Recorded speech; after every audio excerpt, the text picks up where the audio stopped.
संस्कारों में कोई भी दुखी रहना नहीं चाहता, हर कोई खुश रहना चाहता है। लेकिन क्या कभी सोचा है कि इतनी भागदौड़ के बाद भी मन खाली सा क्यों रहता है? क्योंकि हम सुख के पीछे भागते हैं, परमानंद को भूल जाते हैं। नमस्कार दोस्तों, आप देख रहे हैं आपका अपना चैनल ज्ञान से प्रकाश, एक शिक्षित समाज की ओर अग्रसर।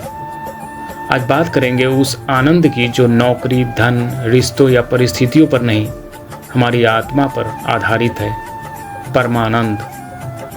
संस्कृत के दो शब्द परम यानी सर्वोच्च और आनंद यानी आनंद मिलकर बनाते हैं परमानंद, जिसका अर्थ है आत्मा का सर्वोच्च शाश्वत आनंद।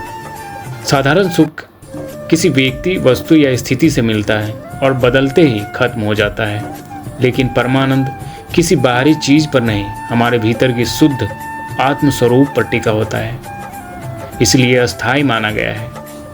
जब हम कहते हैं आज बहुत मजा आया, यह अक्सर इंद्रियों से मिले सुख की बात होती है, जो थोड़ी देर बाद सामान्य या दुख में बदल सकता है।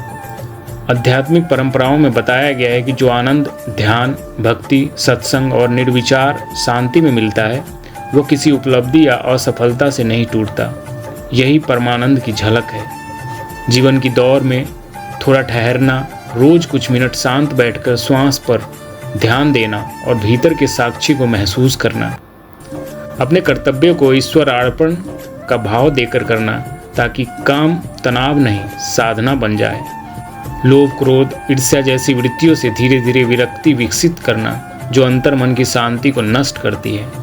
ग्रंथ बताते हैं कि जब मन भौतिक आकर्षणों से थोड़ा हटकर आत्मा की ओर मुड़ता है, तो भीतर एक निराधार शांति और प्रेम का अनुभव होने लगता है, जिसे शब्दों में पूरी तरह नहीं बताया जा सकता। ऐसे व्यक्ति के जीवन में सुख दुख दोनों आते हैं, पर उनका मन इन उतार चढ़ावों से कम हिलता है। यही परमानंद की कार्यशाला है, जहाँ से करुणा, सेवा और समभाव जैसे गुण बाहर झलकते हैं। दोस्तों, परमानंद कोई जादू नहीं, यह रोज रोज की छोटी छोटी साधनाओं और सजग जीवन शैली का परिणाम है। सही समय प्रबंधन, संयम, संबंधों की कदर और भीतर ईश्वर स्मरण जैसी बातें हमें धीरे धीरे इस अवस्था के करीब ले जाती है। अगर आप भी आज से तय कर रहे हैं कि सिर्फ क्षणिक मजे नहीं, बल्कि भीतर की शांति और परमानंद को लक्ष्य बनाएंगे, तो कमेंट में लिखिए, मैं भीतर के आनंद की ओर अग्रसर हूँ। वीडियो को लाइक और शेयर कीजिए, और ऐसे ही ज्ञान, जागरूकता और आध्यात्मिक विकास से जुड़े संदेशों के लिए चैनल ज्ञान से प्रकाश, एक शिक्षित समाज की ओर अग्रसर को सब्सक्राइब जरूर कीजिए।